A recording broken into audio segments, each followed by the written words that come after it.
the school website are directly linked and connected to Best College Fit. And part of what I find most exciting about our bringing Peter here this evening is that his approach and philosophy to this process so incredibly clearly squares with the approach and the philosophy and the construct of college counseling at Webb School in terms of Best College Fit, that I really think this makes some sense. Peter has a great ability to personalize the complex and often mysterious college-going process. Popular speaker among students, parents, and educators. Creative programming has informed, inspired, and entertained thousands of high school, summer camp, and corporate audiences around the world.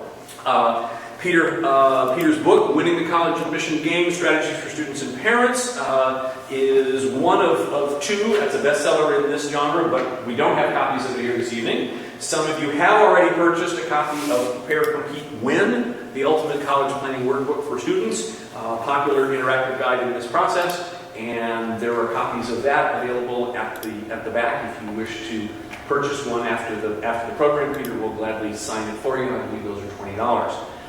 You are about to be treated to a presentation that is truly eye-opening, and please join me in welcoming my friend Peter Van Buskirk.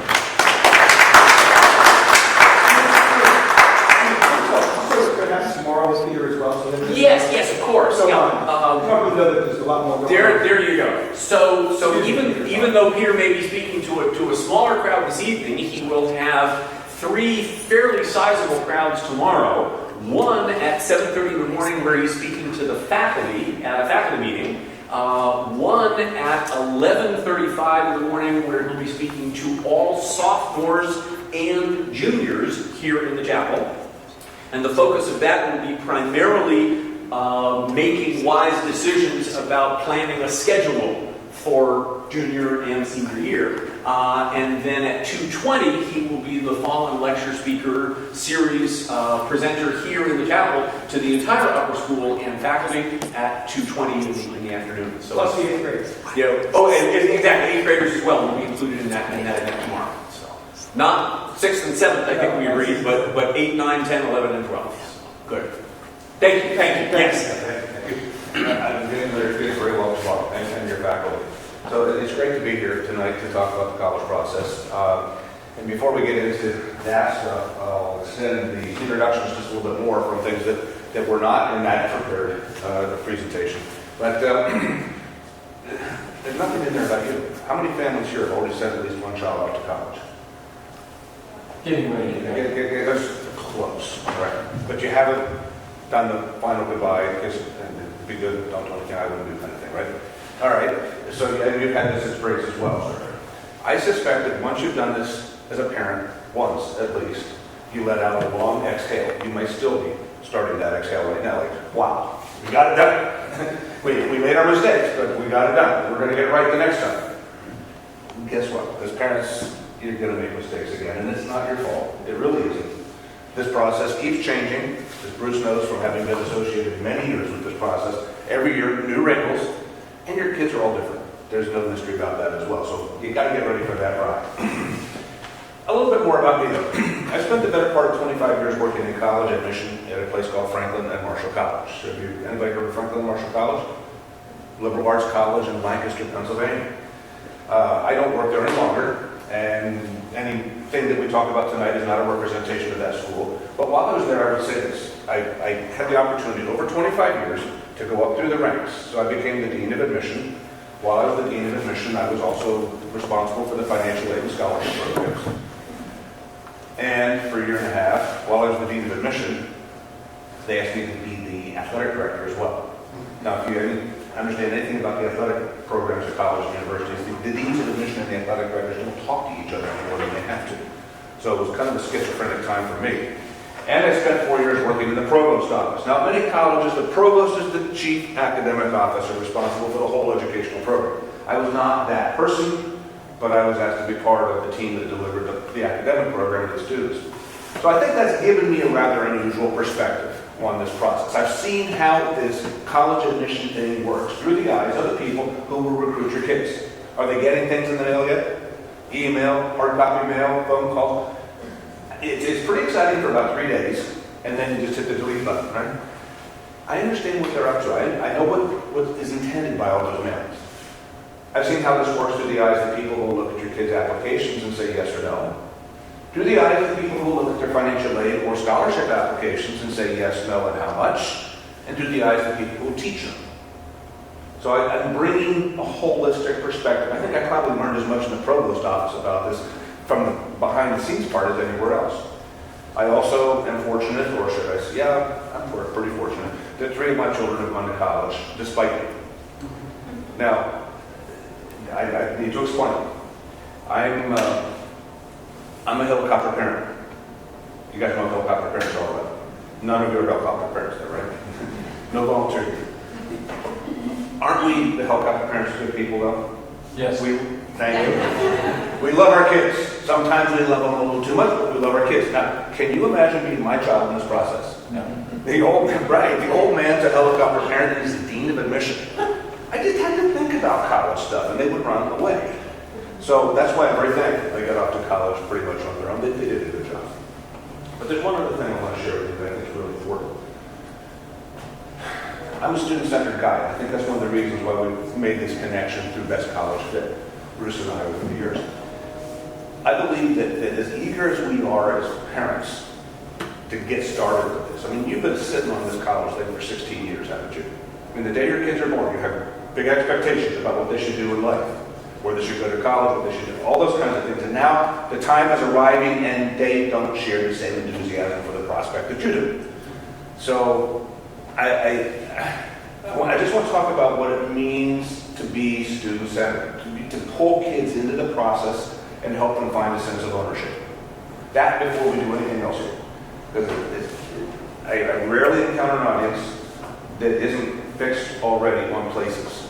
I mean, you already have kind of secretly in your own mind a sense of where your kid might go to college. And you might even talk to your friends and your relatives about where we're looking, and we've been there, we've seen that. We are all about places. And some of you might even have car stickers for those places at home in a drawer somewhere, just in case your kids get in. When we're about the place, before we've really allowed the student to emerge in this process, it's kind of like knowing the answer before we've gotten into the question. So what I'm going to do with the kids tomorrow is talk about the importance of being student-centered. And I'm going to share with you some things that you can do now, and I'm going to repeat this a little bit later on, but not in the same detail, that can help you as a family become effective partners in the process. If you end up taking your kids to the finish line, it isn't going to work. What you need to do is empower them to find the excitement, the focus that allows them to take themselves to the finish line in this process. It starts with a conversation. An easy one. Why do you want to go to college? Maybe you've already started that conversation. Even if you have, it's worth repeating. I cannot tell you how often I ask teenagers, why do you want to go to college? And they give me the deer in the headlight look. Do I really need to know? Good idea. And they'll follow up with, well, doesn't everybody go to college? If I don't go to college, I'm going to be left behind. Well, the reality is not everybody goes to college. And even if they did, is that a good answer for you? Oh, but you don't know my parents. They're going to make me go to college. Now, I know that you won't make your kids go to college, but a lot of them feel like they're being moved in that direction by their parents. And then I'll ask them, how's that working for you? Because in life, we know, whether we're kids or parents, teachers, administrators, we much rather do things because we want to than because we have to.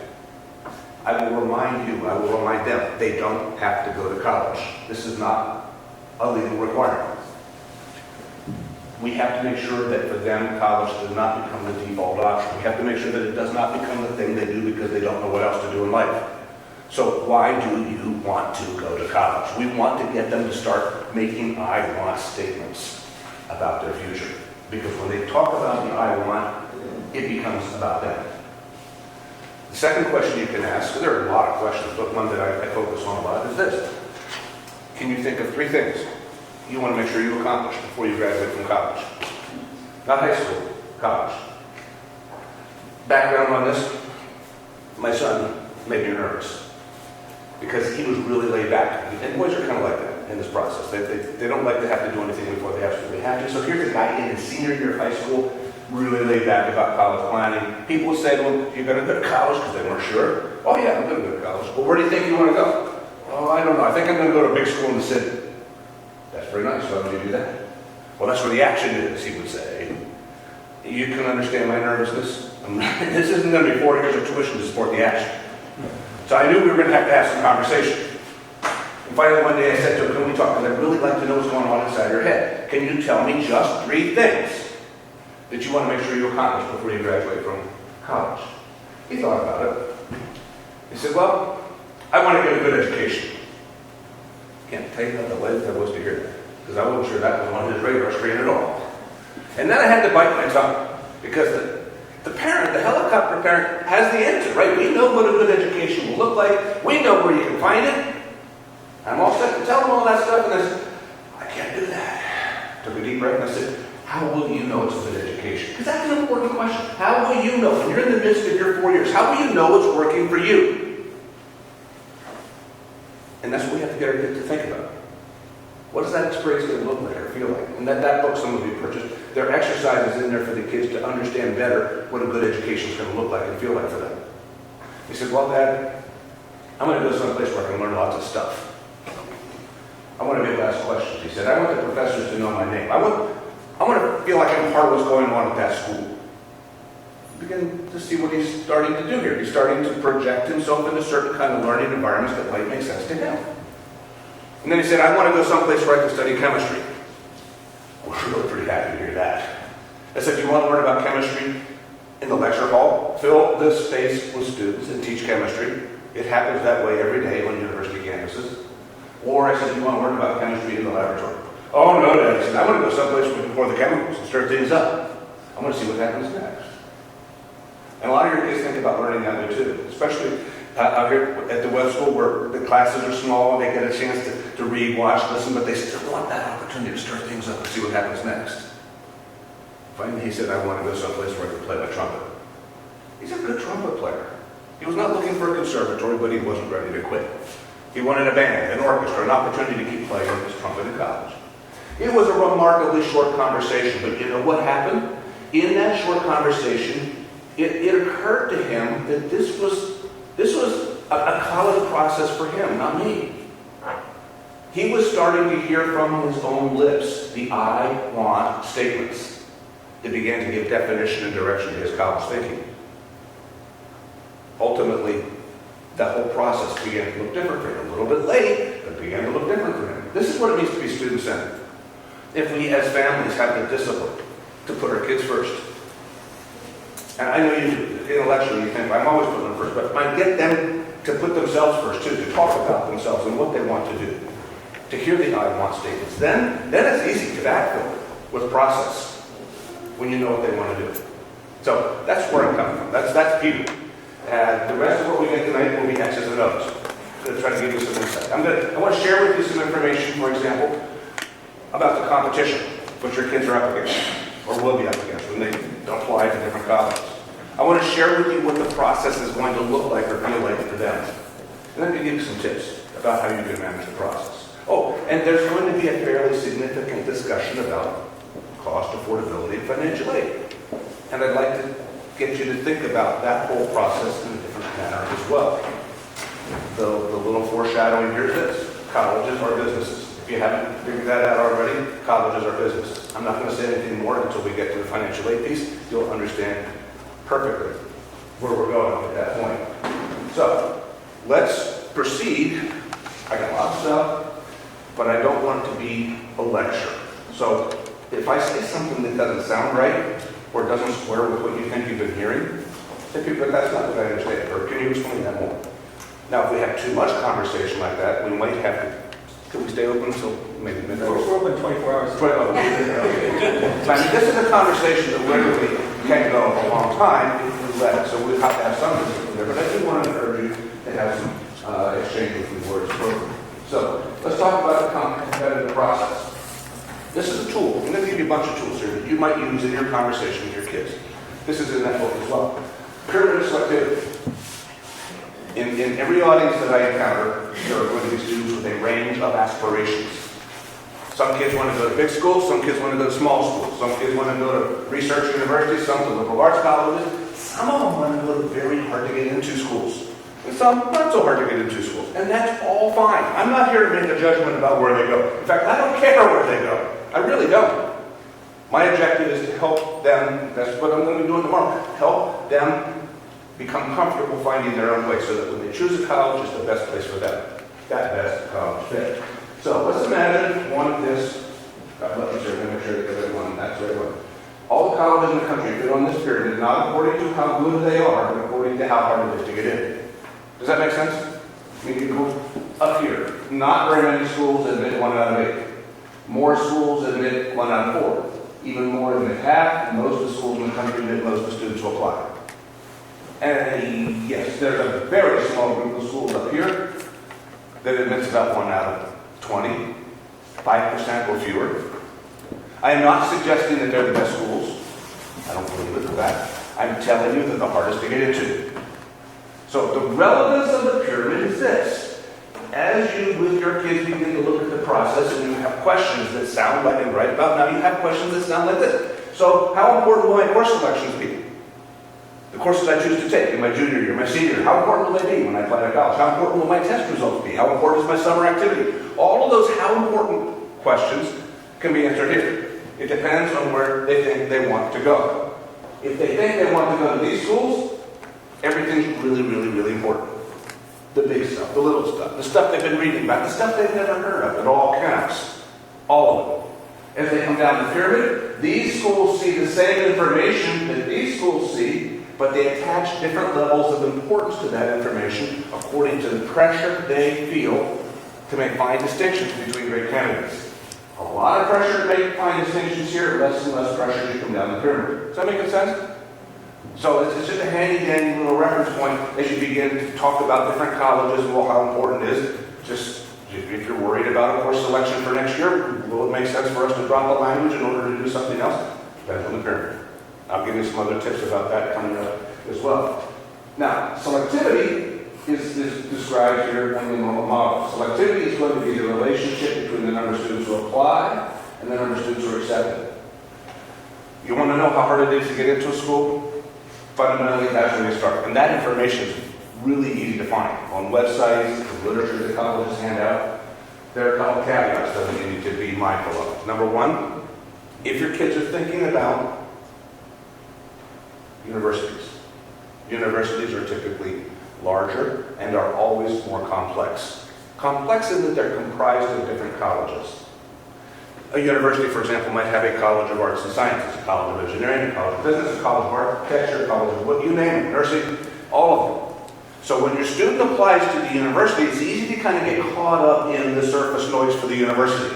The university says, we admit 50% of our applicants. Your student looks at that number and thinks, well, I got a 50-50 shot. But if she really wants to study architecture, she needs to drill down to the College of Architecture, and the enrollment model there might show they only admit 1 out of 10. And that will be the reality that defines her experience at that school. And one of the things that's very frustrating coming out of a school like the Webb School is that there might be a dozen kids applying to the same university, and the acceptances to the university don't seem to make sense because this kid who had a great GPA didn't get in and this kid did. Oh, a lot of it has to do with the colleges to which they've applied and the selectivity to those different colleges. The other caveat here is this. If your students are applying to state universities will have parallel enrollment models for the in-state kids and the out-of-state kids. Now, if you're applying to an in-state state university, that enrollment model works for your kids. Because as long as you've lived in Tennessee, you've been paying tuition. Haven't you? How do you do that? Part of your tax dollar has been supporting the operating budget of state universities. So now it's your kids' turn to go. And the state university say, you know what, if you could show us reasonable credentials, we will admit you and we will not charge you so much. Because you've been paying in, which is a sweet deal because you've got some great state universities here. So what about the kids from other states? Ohio, Wisconsin, Pennsylvania, New York. Can they come to Tennessee and take advantage of the same sweet deal your kids have here? They can, but they come through the out-of-state enrollment model, which means it's harder for them to get in. Fewer places are set aside for out-of-state kids.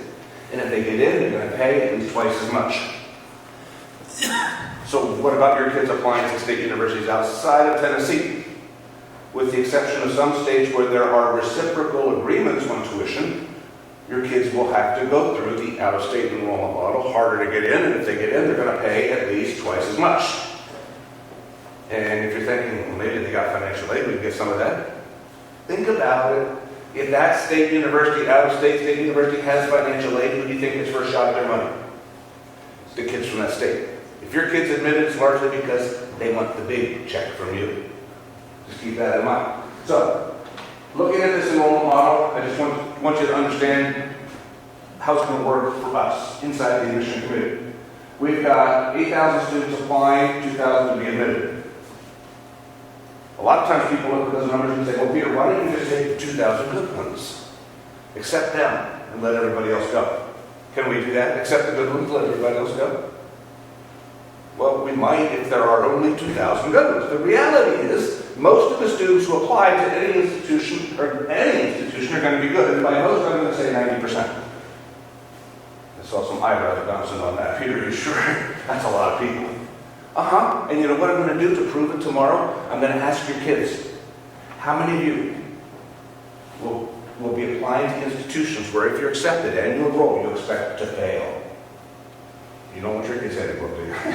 They're going to be looking at schools where they have a high probability of success. They want that. You want that for them. And so does everybody else. 90% is not a stretch, but I'm trying to illustrate the competition. In this scenario, we've got 8,000 applicants, 90% of them, which means 7,200 are good. 7,200 belong here. We can only take 2,000. This is the nature of competition. And some schools will be less competitive, and some schools will be more competitive. But we can't assume that they're only going to take the good ones. Now let's talk a little bit about what that competition looks like on what I call a competitive playing field. Every college has this concept in play. The competitive playing field is that place where the students are who are good. Know that as admission officers have enough information that we can organize all those students right up front in purely academic terms. From the Phi Beta Kappa case, there'll be Dean's List honor roll for us, to the just got by case. Just got by. There's some in every crowd. 90% of the students who apply to any school will be between those 2 points. When your students begin to put together their short list of colleges, they must make sure that their academic credentials are somewhere on the playing field for each of those schools. If your kids are applying to a school and the credentials are here, they have no hope. They're not going to get in. It's easy. You've got to be somewhere on the playing field to have hope. I would strongly urge your kids to look at schools where their academic credentials put them in the top half of the playing field for those schools in order to have more hope. And if they're thinking about, see the pyramid up here? If they're thinking about these guys, they need to be in the top quartile of their playing fields just to have hope. That's the nature of the competition. And I'd like to share with you a really simple formula that can help you figure out the hope thing. It's not perfect, but it is pretty close. It involves test results. I'm sorry. Bruce, I hate tests. And I hate what tests do to your kids. But you know, colleges like them. At the end of the day, colleges like to brag on their test results. Look at how smart these kids are. Look at their scores. When really, that's not what the scores are telling us at all. But conversation for another day. When your student takes the SAT or the ACT multiple times, she or he will have, what will begin to emerge is what's called a super score. Do you know what the super score is? It's the best combination of subtest results. As you get into the serious stages of looking at colleges, you need to make sure you know your student's super score. And when you find some places that are interesting to your student, then go to the profile of information that that institution has put together for admitted students. It will show lots of stuff, GPAs, where these kids come from, what they do. Oh, it will also show the distribution of test results. Go to that distribution of test results and see where your student's super score falls. Now let's suppose you're looking at this school. This school admits 1 out of 4. Maybe your student's score falls right smack in the middle of that distribution. What does that mean about the probability of admission for your student? They admit 1 out of 4 and right in the middle. What are the probabilities? Pardon? Kind of a trick question. On the surface, you're thinking, in the middle, isn't that 50-50? Here's the logic I suggest we use. If the school admits 1 out of 4 and your student right in the middle looks like everybody else, that means that her chances are like everybody else, 1 out of 4. If her credentials are in the top quartile of that distribution, her chances become better, 1 out of 2. Bottom quartile, not so good, maybe 1 out of 8. Do you understand what I'm suggesting? This, regardless of the selectivity of the school, you can make very strong inferences about the competitiveness of your student just with this information. All right? So, from that enrollment model we looked at earlier, who can remember what number of students are on the playing field?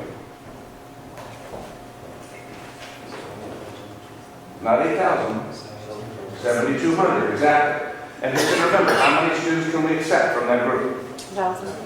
2,000, exactly. Very good. So how about this? Now we know that all these students are organized in purely academic terms. Can we do this? Can we start here and count down 2,000 and quit? Just, oh yes, we can. And state universities will. Courses, grade scores in the computer says yes or no. But if you're applying to an honors program or a scholars program at a state university, if you're applying to an out-of-state state university, if you're applying to a private college or university, anywhere, they look beyond the numbers. They don't want to miss this student who plays the cello beautifully. Or this student who comes from a part of the country that is not represented on our campus that often. New Mexico. Roswell, New Mexico. This kid can put the ball in the net better than anybody else in South Middle Tennessee. No, the whole state of Tennessee. I got it as an intern for me, South Middle Tennessee. Maybe the whole state of Tennessee. A lot of points scored. And this kid might come from a family that can build our new library for us. These are all very real considerations in the admission process. Now, let's take a look at the students marked by the X. They have at least 3 things in common. Number 1, aren't they all good enough to be in play in the admission process at this school? They're all on the playing field. They all can look at that place with a sense of possibility. Give me a chance, I can get it done. But number 2, none of them are going to be surefire admits. There might be one real close to the top 2,000, but there really aren't any slam dunks here for us. Number 3, and this is the important piece, each one of those students might possess something that we as an institution value. And when we talk about a good college fit, value is an important part of that. Maybe we value performance in the arts. Today's your day. Come on in. Diversity is very important to us. We have a place for you on our campus. You can help us win championships. I got a roster spot right now. Come take it. And that library is pretty important. I mean, if you could help us build that library, we'll figure something out in the admission process. Do you see what's happening here? In particularly what we'll call holistic admission environments, where more than just courses and grades are considered, you can see how these other things come into play. So it's really important that students understand, number 1, this is going to be something they're going to get heavily tomorrow. To be on the playing field, you have to have the academic stuff going on all the time. If you're working really hard at that non-academic stuff, to the exclusion of the academic, you have no hope. You're not on the playing field. So the academic puts you into competition, and quite often it can be the non-academic that puts you over the top. But in that order. Quick pause.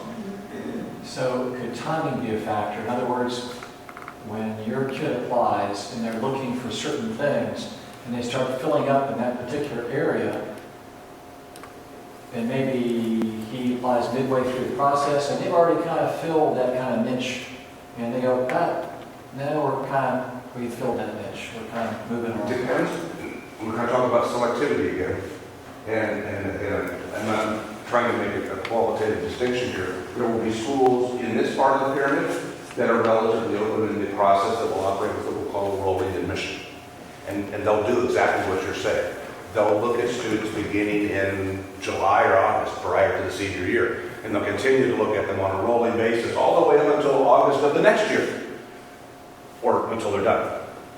So maybe they fill up with business majors and they don't need any more business majors. And your students now applying wants to be a business major. Might be kind of tough. But the schools that expect to have some degree of selectivity, in other words, pressure, enrollment pressures on particular programs, will typically wait and gather as many applicants as possible to decide who they're going to take from the known pool, rather than speculating on who they think is going to apply. So that's the pyramid again helps us to understand how that might come into play. Does that make sense? Okay. Next step. Once the student's on the playing field, then the student gets to compete for admission. And in the admission process, you need to know this. It will be the professors on a college and university campus, they give me what I call the agenda. And this may seem a little strange, but the reality is this. The professors sit at the center of the intellectual universe on a given college campus. They decide what these kids need to know. They decide what's taught, how it's taught, how you're evaluated, and when they can, the professors like to come to me and say, hey, Peter, we want more students who look like this. That's the agenda. They want students who are bright. They know about those Phi Beta Kappa kids. They want them in the classroom. We want kids who are motivated, kids who love to learn, kids who constantly push the envelope. We want kids who are high achieving, kids who are showing on a regular basis that they know how to get the job done. And one of the things I'm going to say to your kids tomorrow is this, because there are students who are going to hear the presentation and go, come on, sophomore, what's the big deal? I don't have to deal with this stuff right now. I'm an 8th grader. Why do they have to do this? The day your kids start the freshman year of high school is the day they became college applicants. In all counts. And if some of your kids are waiting for that magic moment later in the junior year, early in the senior year, to kind of kick it into gear and make things happen, I'm going to impress them now. Too late. Too late. Oh, they'll be able to impress some colleges, but their options are going to become diminished because they haven't put forth their best effort all the way through. These three elements need to work together. It's not enough to be smart. It's not enough to be motivated once in a while. You've got to be using the good stuff all the time. And I'm not telling you anything you don't know. And some of you are saying under your breath right now, I'm just going to tell them tomorrow. They need to understand that. And that's why Bruce has to make them in, because you say it all the time, your teachers say it all the time, but maybe when somebody from the outside who's been on the other side of decision making tells them the same thing, maybe they'll get it. We'll scare them a little bit. We want kids who are bringing diversity to our schools. Now, in our world, this is code, isn't it? For we want students of different ethnic background. Very important. However, our professors will give us a broader definition. They will say to me, literally, Peter, bring us students who are different from each other. Bring us students who have seen life through different sets of lenses. When you think about diversity that way, you realize that it can apply to every one of your kids.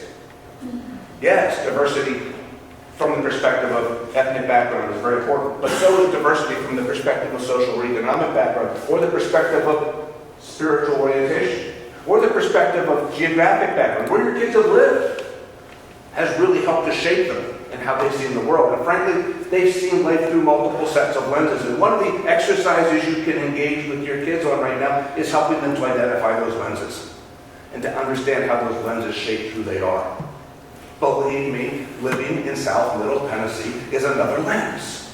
Not if you're applying to schools in Tennessee, but if you're applying to schools in the Northeast, in the West, just understand that.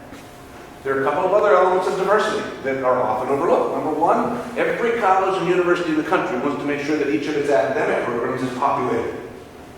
So, if your student has a sincere interest in an academic program that might be underpopulated at a college, that can help them get in. There'll be a lot of anthropology majors tomorrow, or when we're done tomorrow. They got to be able to spell a word. It'd be really helpful if they could have a conversation about the concept. But I'll assure you this, when they apply to college, if they can make a compelling argument that they have that interest in a program that my school's trying to develop, that will help them get in. Finally, as I made this presentation not long ago, a mom put her hand up and she said, Peter, this discussion about diversity is really important to me and my colleagues. I'm a college professor. We care about this stuff. And then she said something very interesting. Would you remind them, however, that we also value diversity of thought? I've seen things on your buildings. You get your kids to think about diversity of thought, okay? You challenge them to see themselves differently. Diversity of thought is something that is found uniquely in each one of your kids. And that's one of the real opportunities they have while they're here at school, is to discover that about themselves. Finally, we want students who are givers. In this case, I don't mean financial givers. I mean the students who have gifts of music, of theater, of leadership, of art, of sport, of volunteerism, of compassion. And the really cool thing is that while they're here in school, they have the opportunity to discover their gifts, to cultivate them, nourish them, allow them to grow so that as they apply to college, they can reveal their gifts. That's the part that, what do we get? If they're a good student, what else do we get? The gifts. So let's take a look at this. We have a student who is applying for her favorite school, and she has these three things going on. She's smart, she's motivated, she's high achieving. Does that mean she'll be admitted to that school? Maybe. She's at least on the playing field. And at some point in the process, an admission officer will say about her, we know she's good. If we admit her, though, what do we get? What do we get? Again, it's really important for kids to take care of business in the classroom so they can be on the playing field in a good place at the schools they like. And then you take care of business in life. So they're putting together a holistic credential that will be introduced to the college and university. A lot of times when I talk about the agenda, folks say that makes sense. Courses, grades, scores, extracurricular activities, letters of recommendation, essays, all wrapped up in the agenda. I would argue there's more. There are other factors that will often determine whether your kids are admitted that are never discussed by admission officers. Factors that I would regard as the hidden agenda. I want to share with you three elements of that hidden agenda right now. The first one is this. Money. And I'm sorry. Because we're not supposed to think about college admission this way. Oh, I know you're sweating out the details. How are we going to afford this thing for 4 years? I'm not talking about money that way. I'm talking about money as a credential. Listen, over the last 25 to 30 years, colleges and universities have morphed into businesses. Bottom line businesses. You got to know that. If you ignore that, you do so at your own peril. The decision to admit a student or not, the decision to give financial aid or scholarship to a student or not, is a calculated business decision. So the way that might work for some of your kids is if you have the capacity to fund all 4 years of college out of pocket, that's like having another credential. It helps. Oh, not a guarantee, but it helps. You need assistance? Things get complicated. Not impossible, but complicated. Now, let's drill down into this business proposition. In fact, this whole college discussion is going to be of a transactional nature. And on the other side of that transaction is a guy like me, an admission officer. Think about me as an investor. I have all these seats to fill. And I have many more students who want the seats that can possibly take them. So as I put students in each seat, I'm being very deliberate about making sure that I get a return on my investment. If I put a student in the seat, what do we get, right? Now, if that student in that seat is going to cost my institution $25,000, $35,000, $45,000 of assistance, do you think my expectations of what we get might go up with the student's need of assistance? This is the part that's never acknowledged in this process. And this is when the conversation becomes very uncomfortable. I want to say, and by the way, we might have, any school might have tens of millions of financial aid dollars. We can put money on that seat. But why should we? If we can put students in that seat who bring honor and distinction to the school, who do not cost us anything. This is the business side. Now I want to say something that might surprise or perhaps even shock you. This discussion about money, cost, affordability, money, can work to your benefit. Not your detriment, your benefit. Now, I'm going to give you two answers to this. I mean, if I say something that's kind of outrageous, I'm going to give you a response now, and then in about 20 minutes, I'm going to give you chapter, line, and verse about how it works. So you're going to feel empowered going into the process. But why do I make that statement to your benefit? It goes back to that notion of good college fit. Didn't we say the best college will be a place that values your student for what he has to offer?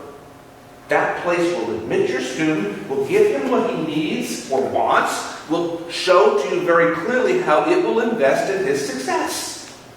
That's a good fit. Find those fits. And the money thing takes care of itself. Now, for many families, that means managing expectations.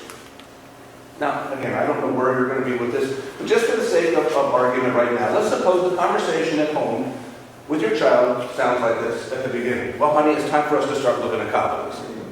Everybody says that these schools are the best schools, so why don't we look at, oh gosh, they cost $65,000, $70,000 a year. We've got to look at a lot of them. Give ourselves a better chance of getting into at least one and getting the money we need. That's terrible logic. Applying to more schools at the same level of selectivity does not give you a better chance of getting in or getting the money you need. So I'm going to suggest that instead of killing yourself to get in here, you look at some of these schools. Notice I didn't go from here to here. I made a very subtle adjustment from here to here. Or maybe you start your search here. Look at some of these too. You understand what I'm saying? Make a subtle adjustment in your expectations. Consider what happens. At that first group of schools, they're really hard to get into schools for your kids. There'll be a playing field. There'll be a cutoff on that playing field. Rough cutoff. And maybe your kids' credentials are right there at the cutoff. And you need $40,000 of assistance. Do you think your student's going to be admitted? You've just given them a reason to say no. Oh, it's close, but knows the answer. In that second group of schools, equally good group of schools. Playing field. They're not quite as selective, cut off here, but now because they're not quite as selective, your students' credentials are up there. Do you understand? Now these schools will use their money to try to leverage your students' enrollment. They're going to go after your student. Do you understand? If you have the discipline as a family to approach the process this way, the money thing can become a pathway to college, not an obstacle. But you have to have that discipline. I'm going to pause for a second. I have to get something to drink, but any questions about what I'm saying here? The money thing. Questions about the money thing right now, because we have some other things to talk about. And we're going to give you a different kind of detail coming up. We're just going down real easy right now. I'll just quickly add, I was meeting with a senior today who has applied to a nice range of colleges, is waiting to hear from one especially highly selective place, but in the meantime, he has a $26,000 per year scholarship offer on the table from one of the places that are a little bit further down the list that could offer him everything that he needs or wants. And he says, no, I don't think maybe I'm going to visit that one. I said, that's a really good idea for you to visit that institution before you decide what you're going to leave on the table. Absolutely. Absolutely. Thank you. Next element of the hidden agenda. I'm going to pull some more surprises out here for you. That doesn't help you much at all, question marks. I will just tell you this. There's a headline that kind of floats through higher education right now that says something like this. Colleges and universities are spending a ton of money and a lot of time trying to predict whether your kids are going to enroll. Whether they're going to enroll. Now, I want to tell you a story that illustrates this. It came close to home in our family. Several years ago, my nephew Aaron was applying to college. Aaron had gone to a public high school in central Pennsylvania where he did quite well. He ranked 4th in his class out of 302. He had taken the ACT, scored a 31. Right off the bat, Aaron's could be on a pretty good place, a lot of playing fields, don't you think? Aaron was a 3-sport captain, a Division I scholarship soccer recruit. He's getting good. And at one of the, I didn't mention this. Aaron's parents would not need any financial aid. It's always a nice little thing to throw in there. And at one of the schools to which he's applying, a school that admitted 1 out of 5, 20%. If Aaron should enroll, he would be a 16-time legacy. You know what that means? It's a family school. And you can imagine the holiday gatherings. Everybody's hanging around Aaron. Hey man, you're smarter than any of us. We got in. You're going to get in too. This is a slam dunk for you. He applied to that school with high expectations. They put him on the wait list.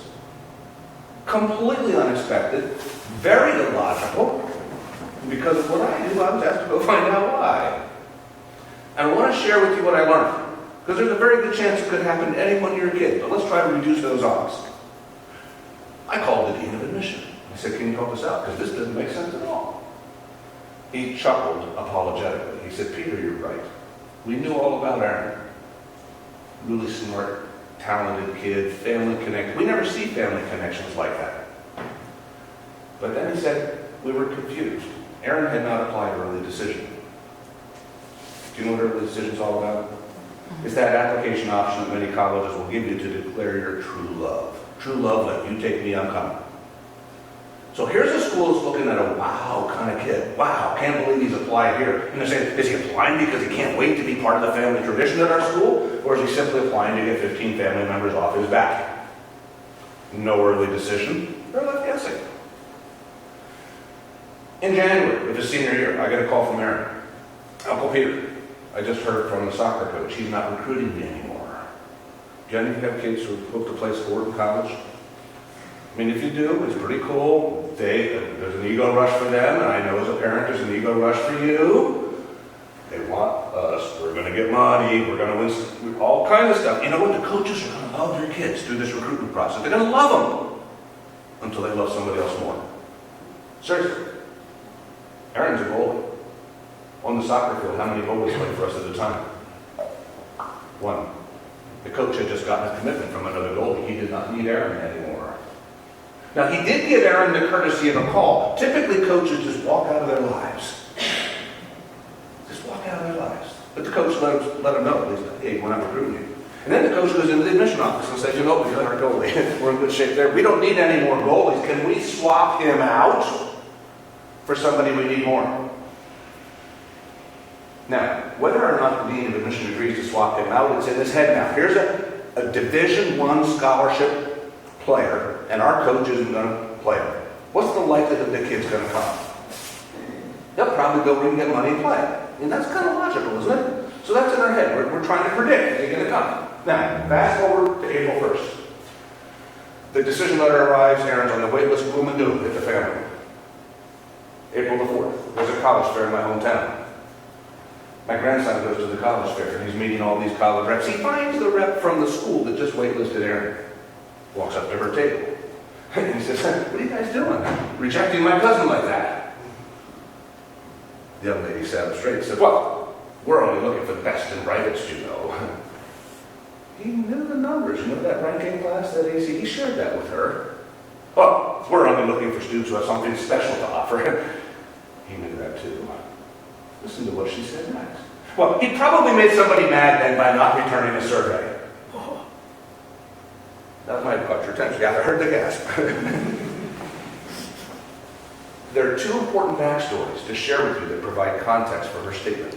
Backstory number one is this. Colleges and universities are indeed trying to predict the likelihood that your kids will enroll. From the very first time that they pass through the footprint of an institution, the institution knows about them.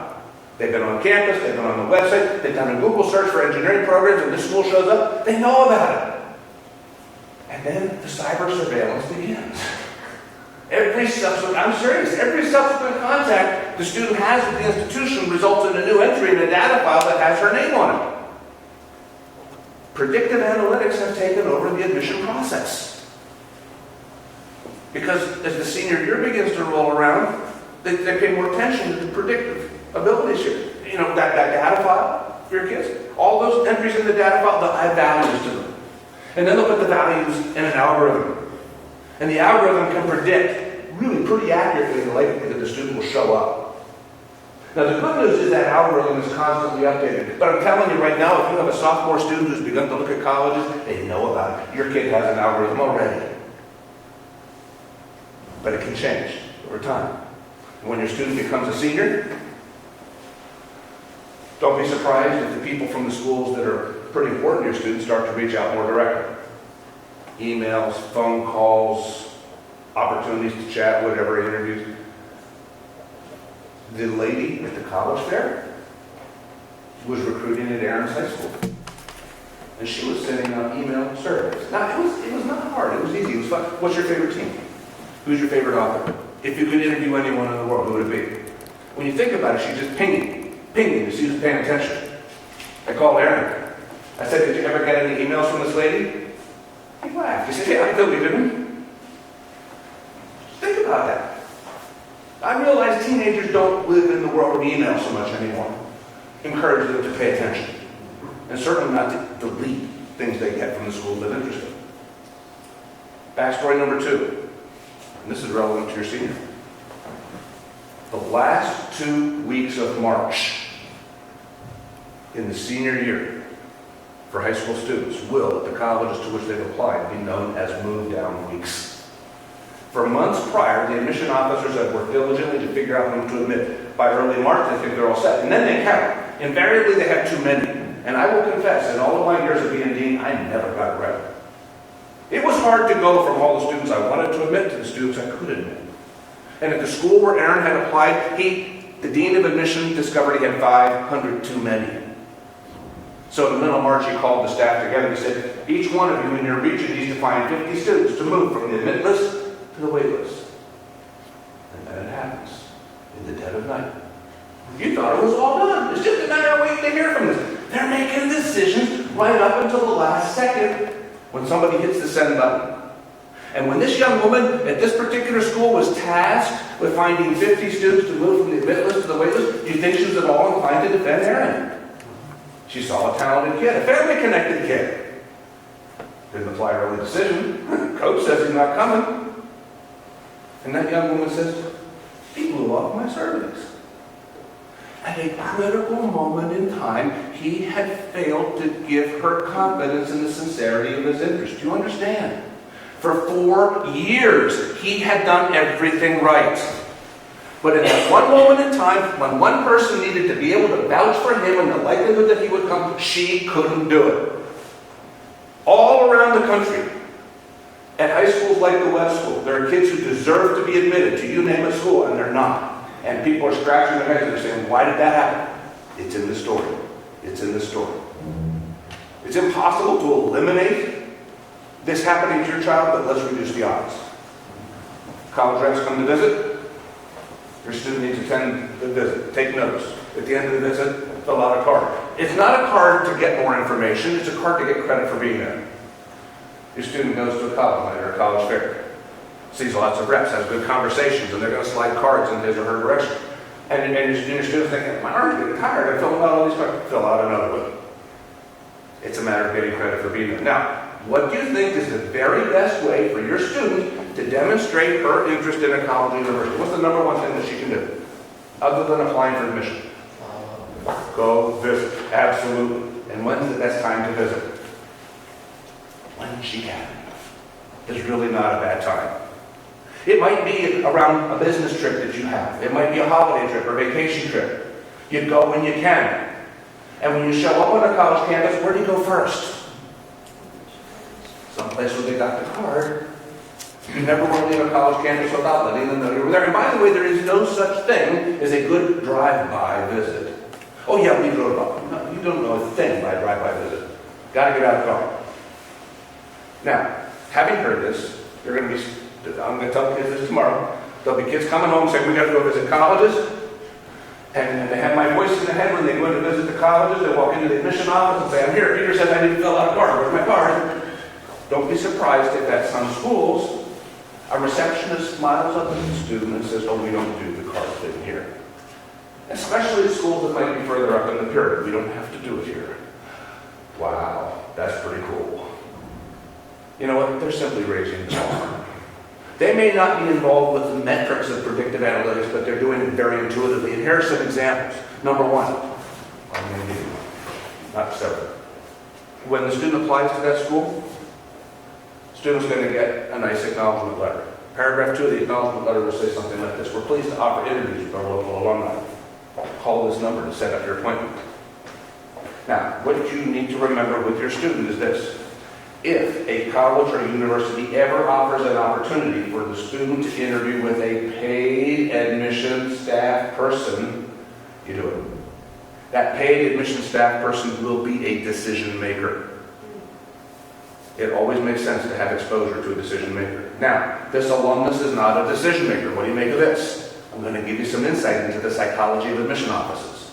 That middle of March thing, that move down I told you about, when we get to March, we're very tired, and we're prone to crankiness. And when the boss says you got to find 50 students to move down, that's like starting all over. We don't want to do. Well, why do we have to do that? Why don't we check to see who's shown up for that interview with the alumnus? It's optional, of course. And if we find a student who has not shown up, what do we assume about his level of interest? Is it high or low? Tell me. Low. Wait list. Thank you, thank you, thank you. You just made my job easy. Don't let your kids make my job easy. Encourage them to engage at every point along the way so that a relationship begins to emerge. And here's the final thought. Find out who from the schools that recruits here. Find out who it is from the schools that recruit here.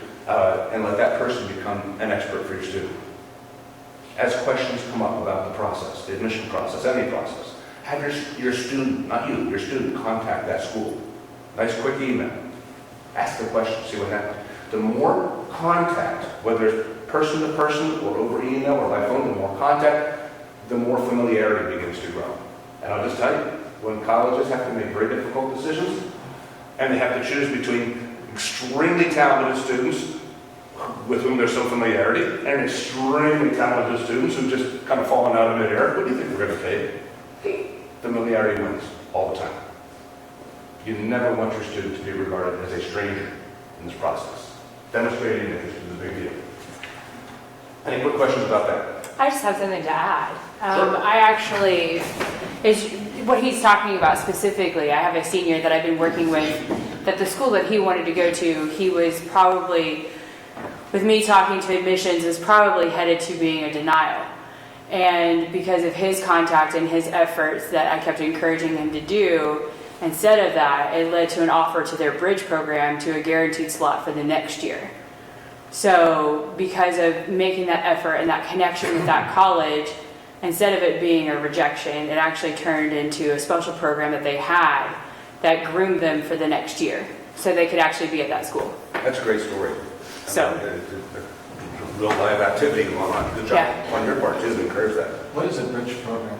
Bridge program, sometimes when institutions are looking at candidates who are very interesting to them for non-academic reasons, but they're concerned about the student's academic capacity to do the work, they'll admit them provisionally into a bridge program, a summer program, where the students will have a lessened academic load to be in the classroom with college professors and other students, and they get a chance to prove themselves. Well, and sometimes those programs are paired with, sometimes those programs are actually paired with partnering colleges as well.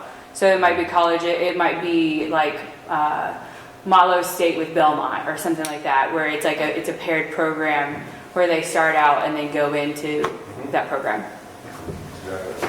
What if your student has been accepted in a school that was a pretty far reach for them?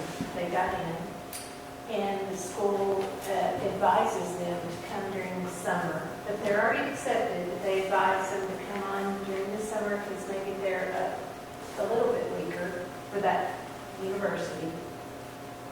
Your student's saying, oh no, I want to enjoy my summer. I mean, is there any benefit to going ahead with that? If the student has already been admitted Yes. and they're suggesting that, it can't hurt to do this summer thing, they're probably right. I'm not aware that the school would revoke that offer of admission if the student doesn't come in the summer. Now, there will be some offers of admission that are contingent upon the student coming in the summer. That's a different one. But if this is sort of an add-on, we're going to offer this, it might be a way to kind of get your feet wet.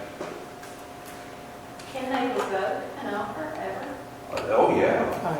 So you could be accepted and then turn around and Oh, say, you yeah. know what, how does that work? You If- pay A money. lot of times, I don't know if you can get the question in the back, but the question is, can the offer of acceptance be revoked? Absolutely. Why would If they you're, do that? if your student gets a letter from a dean of admission after graduating from high school, middle of the summer, that's not good news.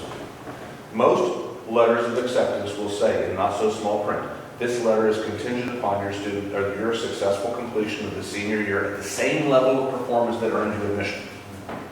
Now, there are going to be a lot of kids who come into the admission or to the guidance office and say, got my letter, I'm in. Take me out of this course, take me out of that course. Or they just overtly start to slide. They don't pick it. They don't go to class. They don't have things in. So if they got sort of an AB record that earned them admission, and by the time July rolls around, it's a C record or worse. And I'm looking at transcripts every year. I had about, mine was a selected but not the most selected school. I have 7, 8, 9 kids who got a letter from me saying, you're out because you didn't live up to your department. The phrase is often precipitous decline.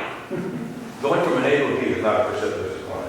But as with the student at my former school in Salt Lake City who was admitted early decision at Johns Hopkins and learned that news a week before Christmas and then decided not to do any work from then until graduation, that was precipitous decline. Yep. So precipitous decline. Yep. That was A work with a couple of B's to C- and D work and graduating by the bare skin of his teeth. Yep. And Johns Hopkins in June said, thanks but no thanks. See you around. It's interesting. We had a rather unique way of dealing with it. The kid wouldn't get a you're out, literally you're out letter. The kid would get a letter that says you're out, except if you want to have a shot at this, I had conspired with the dean of freshmen, and we gave them the kids are reading and writing assignment. Now, they would get this about the second week of July, what we do the first week of August. And they'd have to write 2 reviews of a reading project. Now, you might think that's not much time. So, I mean, you put yourself in this position, that's not my problem. And when we first started to do this with kids who had that precipitous decline, I was always afraid of getting a phone call from the parents. And guess what the parents were saying in the phone call? Thank you. You needed that kick in the butt.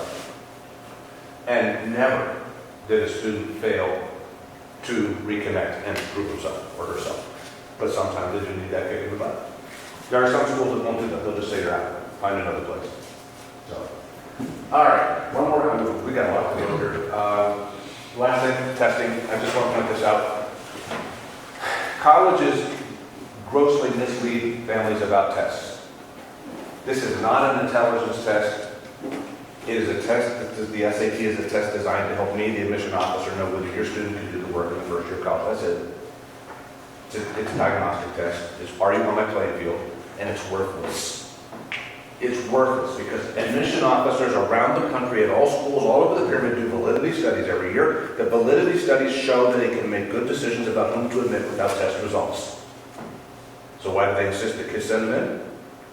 It's part of the marketing. They like big numbers. They like to say to the world, look at how smart these kids are, even though that's not what the tests say.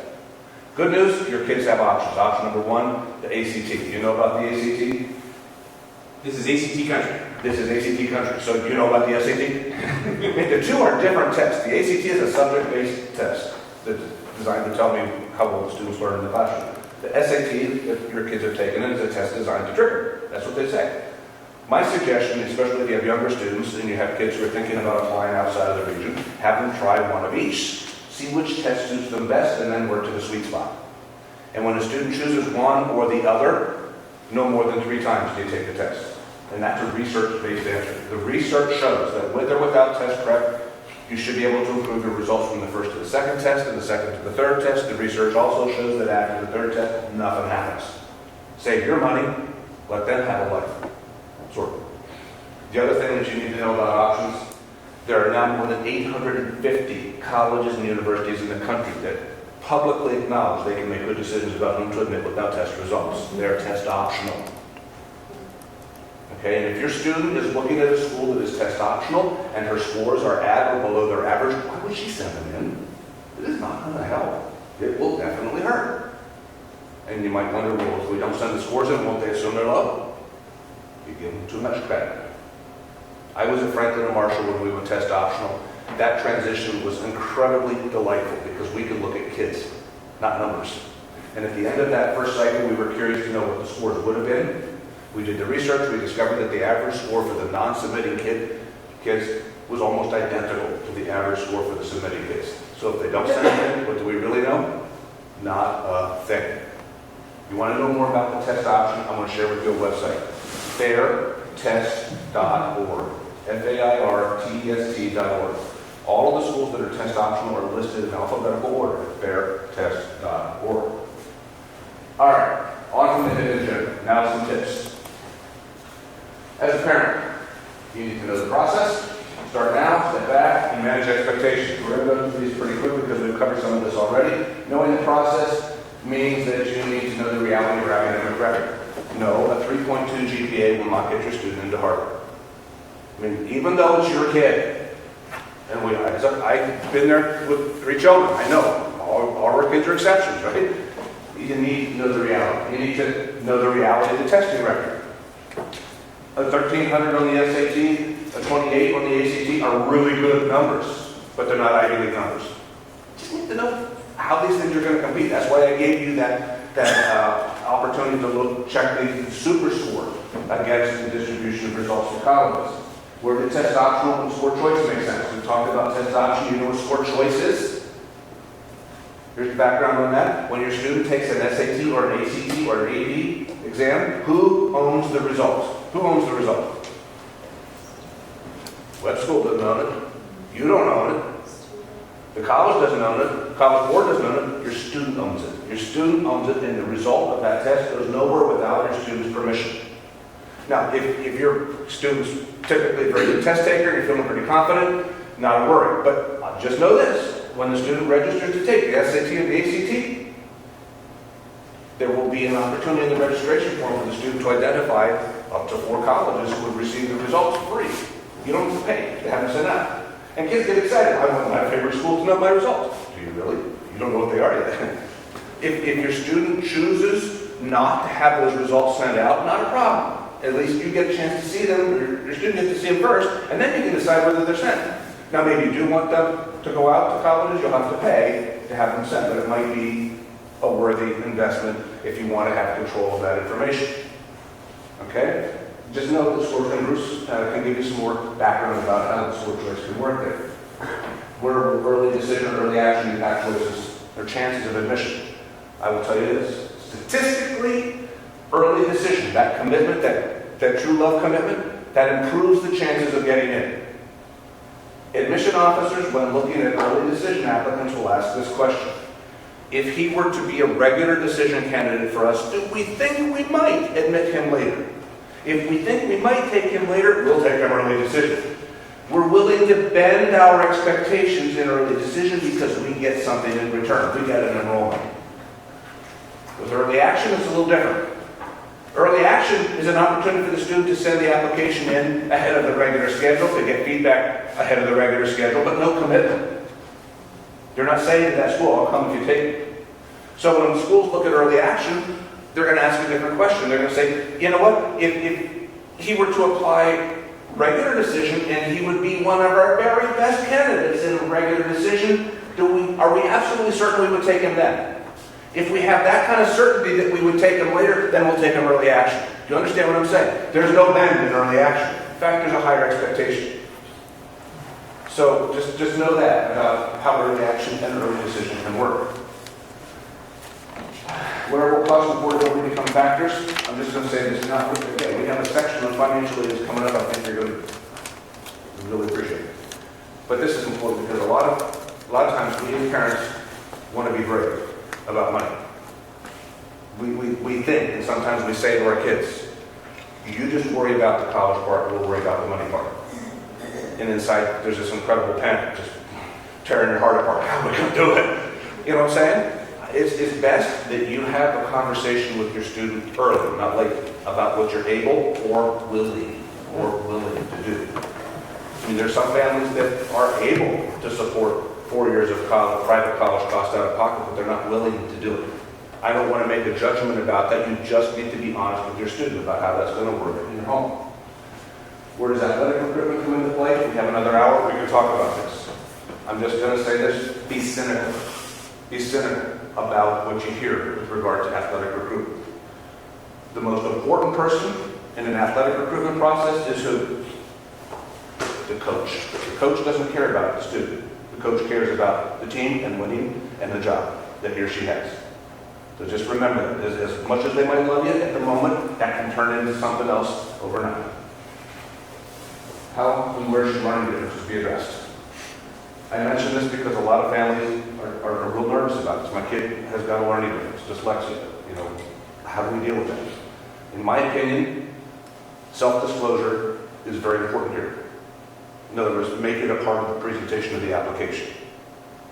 And some of you might be thinking, well, they kind of discriminate against us as a result. My question is this: would you want your student to attend a college or university that would otherwise discriminate against him? There are schools that will provide accommodations because they're forced to, and there are schools that will provide accommodation because they want to. And if your kids need accommodation, where do you want them? I had a student who had a learning difference, and I was happy for her to be at a school that embraced her for who she was and what she could be, rather than a place that would kind of pretend it didn't really exist. Okay? So I think self-disclosure is important. Next, starting out, encourage and support college visits, as many as possible. Here's the strategy: go window shopping. If you have a younger student, there's no pressure to buy now. As you would window shop for anything else, any other consumer item, window shop for colleges. No pressure. See what's there. And the more different types of schools your student can see now, the easier it will be for her to go back when she knows what she wants to select those places based on that window shopping. Engage with college reps. Develop those relationships. Very, very important here. Involve test prep where appropriate. I don't know what Webb School does with test prep, but my strong suggestion is that the student needs to do test prep one time. Repeating test prep every time you take a new test is wasting time. After the first time of test prep, if your student feels she needs to do something, get the book with practice tests. She can fall asleep at night reading practice tests. The other good thing to do, and kids don't do this anymore, what's the best test prep? No, before the test. Reading. Right? Reading. Becoming familiar with words and concepts in context puts the student in a much better position to respond on the test. And it costs nothing. Reading. Engage in smart decision making. We're constantly railing on our kids to make smart decisions, to make good choices. I'm going to talk to them about that tomorrow. I'm going to remind them that you're right. They need to make better choices. Collaborate and establish a timeline of to-dos. On a refrigerator, have that list of what needs to be done. And assign the task to somebody, to you, to the student, but everybody can see on the refrigerator what needs to be done with application submissions, letters of recommendation, essay preparation, and that's another piece. Don't let your kids wait until the weekend before to start their essays. If they do that, they're going to get what they get. Good essays take time, a lot of time. Investigate in the financial aid options. We're going to talk next about net price calculators and estimates of expected family contributions. So, you ready for money? This is audience participation time. I need to know from you 5 sources of funding for college. When you think about how you're going to cover college costs, there are 5 sources of money. What are the sources? Trust fund. Who? And whose name? You're not wrong. But more broadly, Family contribution. family contribution. And the trust fund might be part of that family contribution. In our country, there's the steadfast belief that the family is responsible first for covering college costs. And if you can't cover college costs completely, what's the next source? Pardon? Possibly the source. That's what you get. But where do you, scholarship's another thing, but where do you get it from? What's the source? The family? Government. Federal government. Federal government picks up the tab for a lot of educational expense. And after the federal government, the state government, and if there's still need of assistance, then the institution will say, yeah, we'll get some money for you. And then at the end of the process, some of your kids are going to win some scholarships. You know, the Rotary Scholarship, Daughter of the American Revolution Scholarship, money coming in. These are 5 basic sources of funding. Now, I want to encourage you to think about financial aid, these sources, in a way perhaps different than you ever did before. Number 1, financial aid doesn't exist as cash. Have you ever seen the financial aid dollar? Held it? Wrinkled it? They don't give you money. When you hear people say, we got financial aid, we got scholarship, no, you didn't. You didn't get money. You got a discount, a forgiveness on payment is what you got. And you got that forgiveness on payment because they wanted your student enough that they said, we'll accept him and we'll forgive payment. Do you understand what I'm saying? Now, the other thing I want you to think about is that financial aid officer, who some of you are going to get to know in this process, think about that person as a broker on behalf of the institution. It's her job, that financial aid officer's job, to try to maximize the revenue per student for that institution. Okay? So let's take a look at how this works. The financial aid officer is saying, how much revenue, cash, can we get from the family? And if the family can't measure up with all the money, then what is your federal eligibility for grants, loans, and jobs from the federal government? And if there's still a gap there, what can your state do with loans and grants? Oh, and then if there's still money that has to be accounted for somewhere, we just won't charge you the rest.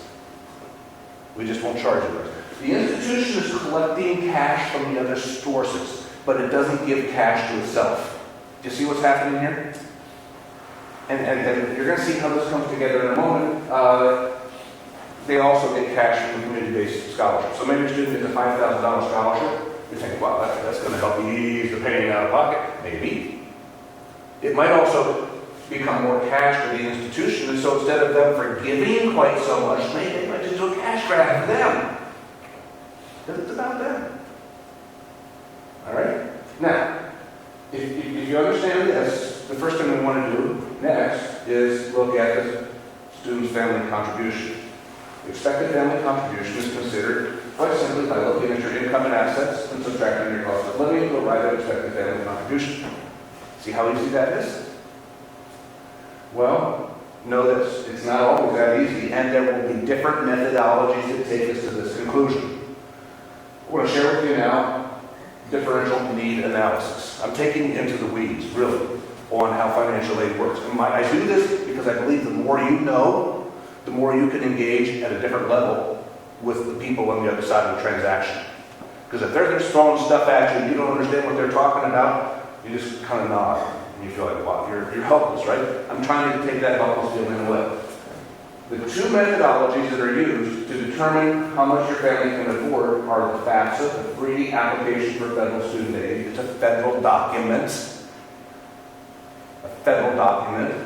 And then the College Scholarship Service Profile, which is designed, many regard that as institutional methodology. Now, the federal government designs the FAFSA. There are about 20 data points in the FAFSA. The profile is something that has a core set of questions, but each participating institution, private institution, can also add to that set of questions. So there are going to be 80 questions, 80 data points in the profile. Now, theoretically, you think the two of them are going to come to the same answer. No, the same question, but a different answer. There can be a differential of as much as $10,000 in the need analysis you get from the FAFSA or the profile. That's why I call it differential need analysis. If you're applying to a state university, no worries, because state universities will use the FAFSA to determine your eligibility for the state university funds. If you're applying to a private college, you're going to probably run into the profile. Okay? Now, I would only add that within private colleges, the largest number of institutions that use and require the profile are as you move up that pyramid of selectivity. in here. Those are about 375 of them in that part of the program. You're right. Absolutely. Now, the thing that I want to share with you that is mind-numbing to me. As a consumer, have any of you completed the FAFSA? Ever? And almost immediately upon completing the FAFSA online, what do you get? Great answer. Great, thank you for that. You almost instantaneously get something that's called the Student Aid Report, SAR. And the Student Aid Report will have an explanation of everything, but it will also say, based on your submission of data, this is what your expected family contribution will be. And you look at the number. Maybe you like the number. Maybe you don't like the number, but it's your number. 20,000. Let's pick a number out of it. It says $20,000. So maybe you can complete the FAFSA as early as October 1st of the senior year, which is pretty cool because that helps you do some planning. So from October through November into December, you might not like that number, but you get used to it. And you begin to make some plans around it, right? And your student also wants to apply to some private colleges that use the profile. That's like doing taxes 10 times. It's not fun. You finally get it done, and you send it in. What do you get back? You get nothing back. They don't tell you the result. Seriously. You will not know the result of a profile submission until your student is admitted. And maybe you get a financial aid award, and you're curious to know what was the source of that financial aid award. They'll say, oh, well, we used the profile. This is not nice. This is like playing poker with somebody who can see your hand and you can't see his hand. All right? Now I'm going to give you some ideas about how you can make it work coming up. So we've got differential need analysis at work here. And by that I mean this is the private colleges that Bruce is referencing up here have these two cards in their hand and they can decide which one they want to use to justify financial aid award. Maybe we want to admit your student and we like your student. Not greatly, but we like your student. So we'll use the profile that allows us to justify a higher family expectation, maybe by $10,000.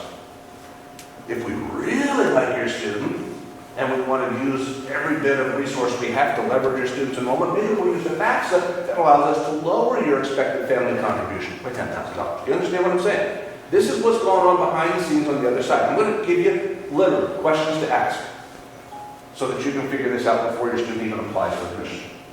Seriously. All right, so we're still doing differential needs analysis. We have a FAFSA profile, net price calculators. Do you know what the net price calculator is? Every college in the country is obligated to have this mechanism on the website for the college.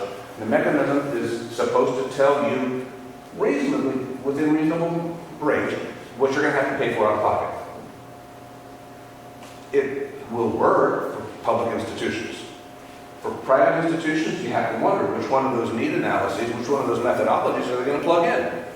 I will tell you that they're in sales mode when they put up their net price calculator. They are most likely to show you the best case scenario for you. But they're not going to interpret it for you. They're just going to give you a number.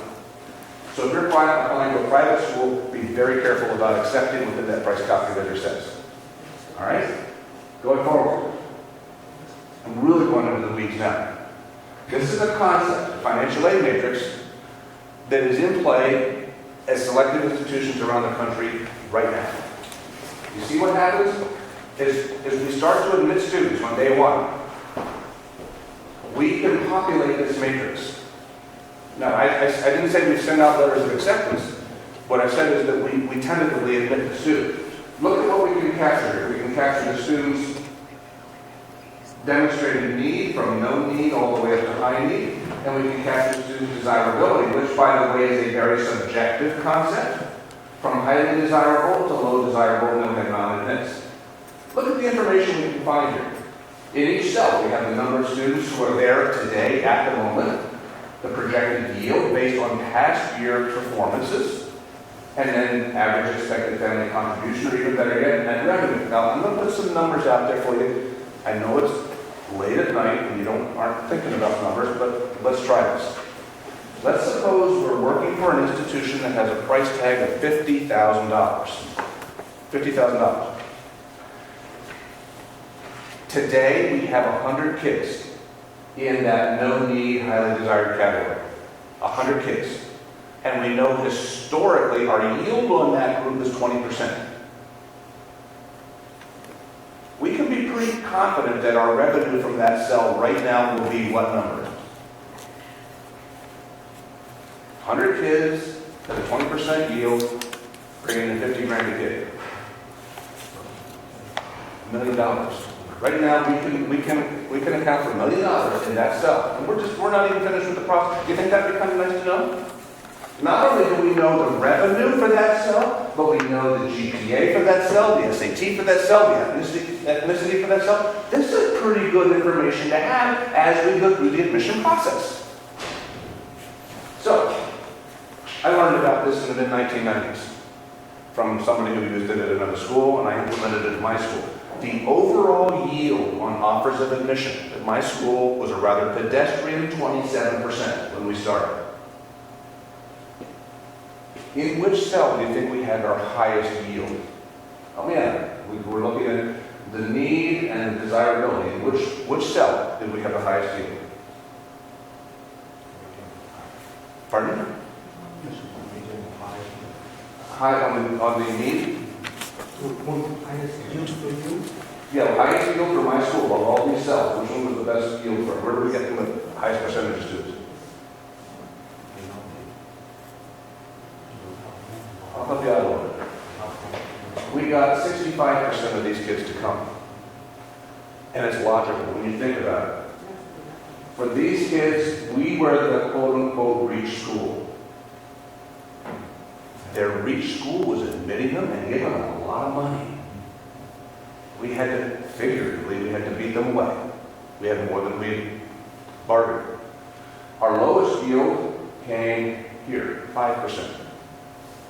Of the students we valued most, who could pay full, we had to admit 20 to get one. My boss never liked that. And she was constantly asking, Peter, what are you going to do? Peter, what are you going to do?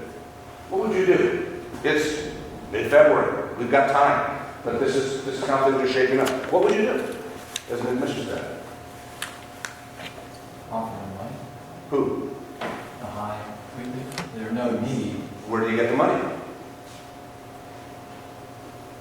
You're on the right track. We decided we didn't need as many kids as we were getting here. We didn't eliminate them, but we cut that cohort in half, Took the money from those kids. which allowed us, and here's the term, to strategically redeploy our financial aid in these directions. Look at what happens. The kids that we wanted most, the more desirable kids, were starting to get a better treatment. And that's why I said to you earlier, the money thing can work. If your kids are applying to schools where they're going to be here on the matrix, they're not going to get favorable treatment. If they're applying here, they're going to get very favorable treatment. And that's why the discussion about the college list is really important. Any question about that? There's more. When we get financial aid, there are going to be two different types of financial aid. Gift aid, self-help. Gift aid is scholarship and grant. Do you know the difference between the two? I can tell you the same because you don't have to pay anything back. The scholarship is performance related. Students have done something to warrant that recognition. The most famous scholarships in this country are athletic scholarships. You come play for us, we're not going to charge, we're not giving you money, we're not going to charge you. That's the way it works. Oh, you don't want to play anymore? You're getting a bill. There are music scholarships, leadership scholarships. A lot of times scholarships come with the proviso that you need to get a 3.5 GPA in order to retain this next year. So what happens if your kid comes home from the second semester and has a 3.2 GPA? All of a sudden that projected $20,000 a year for 4 years goes away. And your best chance to recoup it is through loans.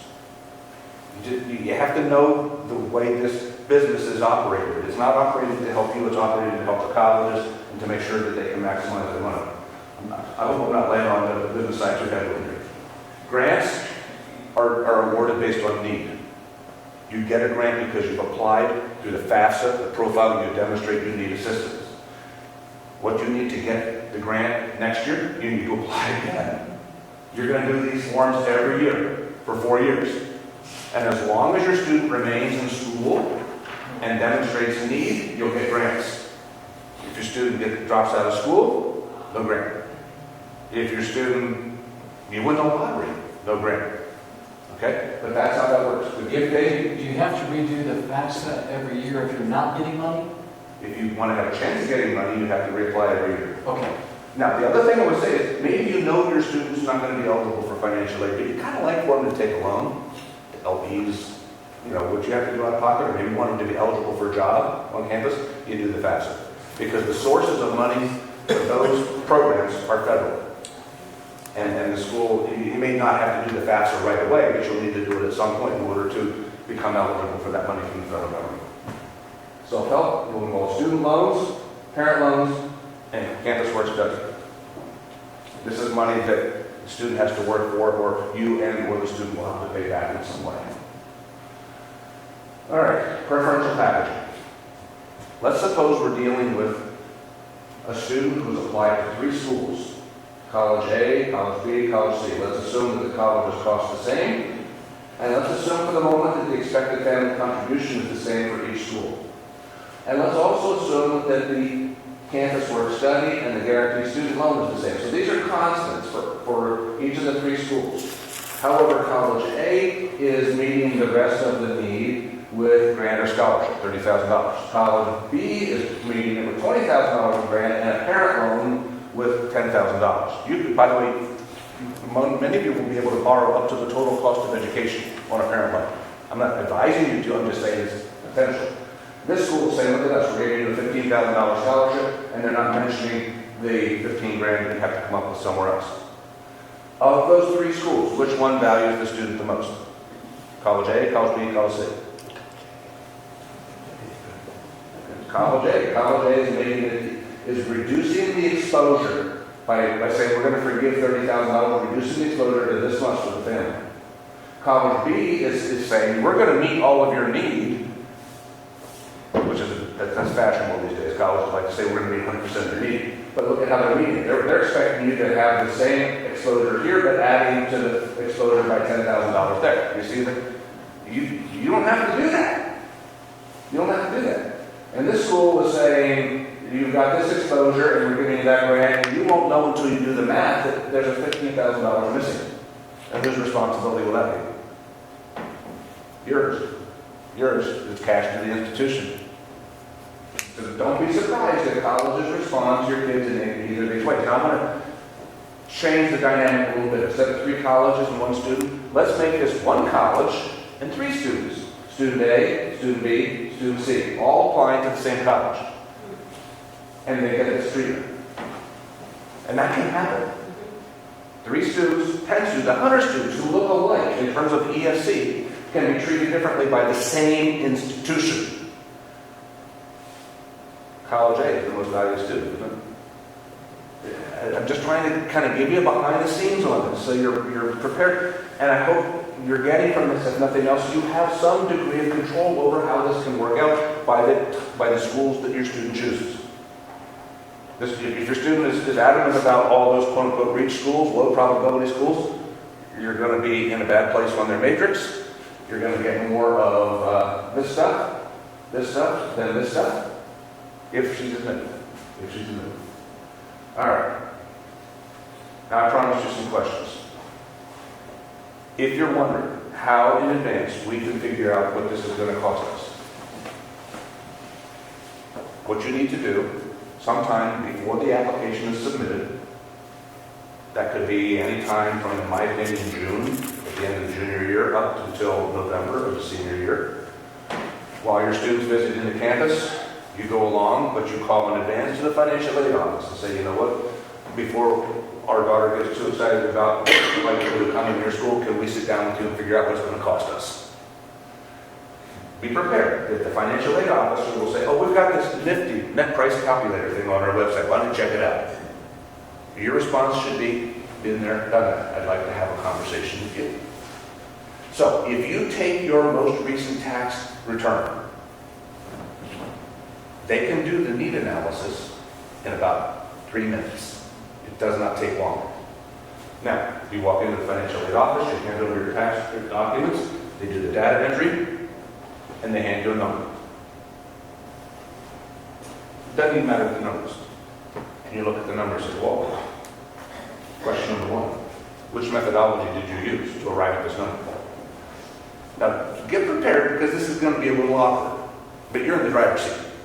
Because you can ask any question you want, including this one, which methodology you use. What this says to the financial aid officer is you know more about this process than you're supposed to know. You know about differential need analysis, right? So which one? Now, in all likelihood, they're going to say, well, we use the FAFSA, because that's where they start. They're still in sales mode. Then you ask another question. When my son is admitted, what methodology will you use then? Again, be prepared for some real discomfort on the part of the person at the other side of the conversation, because now they've been fully exposed. You not only know they have differential need analysis, but you know exactly what kind of need analysis. So now, the good news is you're going to get the benefit of a best case and a worst case scenario. They'll tell you the first, maybe the FAFSA, expected family contribution, then they'll tell you the profile. If they use that contribution, you'll have the best case, worst case. Good information for you to add. Look at what happens next. The next question is this. Well, when my son applies, what will be the total cost of attendance for his first year? You can probably quote tuition, room, and board. You cannot quote total cost because it doesn't exist in writing anyway. And total cost can be another 15 to 20% on top of room, board, and tuition. It will be books, social fees, lab fees, all the other stuff that have to come out of your pocket. Good number to know. So now they're going to give you the big number, total cost of attendance. And they've also given you a best case, worst case scenario in terms of what you have to pay for, right? What's the next question? And if I'm watching this, I'm saying there's a differential between what we can pay and what the cost is. And you say to them, can you tell us how you're going to meet that differential? Basically, how are you going to meet the need? Now, get ready, because the financial aid officer is going to say, hey, you're really pushing because we don't even know if your student's going to be admitted. Then you say this, I know, but surely you have a template that you use to address students who look like this. And they do. They really do. May I see your template? They do not have to offer that to you, but if you ask, they must provide it. This is all discoverable information. The template will show how they meet the need of a student who looks like yours financially. So now you get this template. Now you understand that this could change. Your circumstances might change, it might be a little bit, but you're getting a chance to see how they're going to address the need. One of the things you're going to see in this template is a reference to a loan. Then your next question is this: what is the projected loan amount going to be for years 2, 3, and 4? In other words, when my student graduates, what's the total debt going to be? Do you care about that? I wouldn't. Now, typically, a first-year student loan is going to be $3,500, guaranteed student loan. You do the mental math, times 4, $14,000. Okay, bad math. You see, your student's eligibility to borrow increases each year, so the last couple of years can be $8,500. Your student can be, through the guaranteed student loan, through the federal money, can borrow between $25,000 and $28,000 in 4 years. Now, frankly, in the industry, that's regarded as very acceptable. It's an amount that can be serviced pretty easily on a student's first year salary out of college. The problem exists when you look at that loan total and it's $45,000, $60,000, $100,000 over 4 years. You won't know that unless you ask. I wouldn't want to be responsible for $100,000 over 4 years. I got to tell you a quick story about a kid that I met. I wasn't working with him, but I met him. He applied to 19, first generation kid to college. He applied to 19 schools, which in my mind was 11 too many. He got into 16. He showed me the financial aid awards he got from the first 10. I have the hard copies. I still have them. If you were to white out his name on those financial aid awards, you would think they were for 10 different kids. 10 different schools treated him differently according to how each valued him. You see what's going on here? One of the schools that cost $55,000 purported to meet all of his costs, not his need, his cost. Nope. And bottom of the page it said you don't have to pay anything. They were pretty excited because this is a high-profile school. And then we began to look at that financial aid award a little bit more carefully. We discovered something that was called an institutional financing option. It's a phrase for what word? Loan. $15,700 freshman year. Between that loan and the Perkins loan and the guaranteed student loan, this kid would have to borrow close to $23,000 in year one. The kid, in his name, in year one. And that amount would become over $100,000 over 4 years. Now, they can do that. You can do that. But just understand, borrowing is a choice. And what I strongly suggest is you find institutions that are going to reduce your out-of-pocket exposure. There will likely be some exposure at just about any school, but it doesn't have to be $100,000. It doesn't have to be $50,000. It could be much lower. And that's, I'm trying to help you here. I'm trying to give you some ideas about how to think about cost and affordability.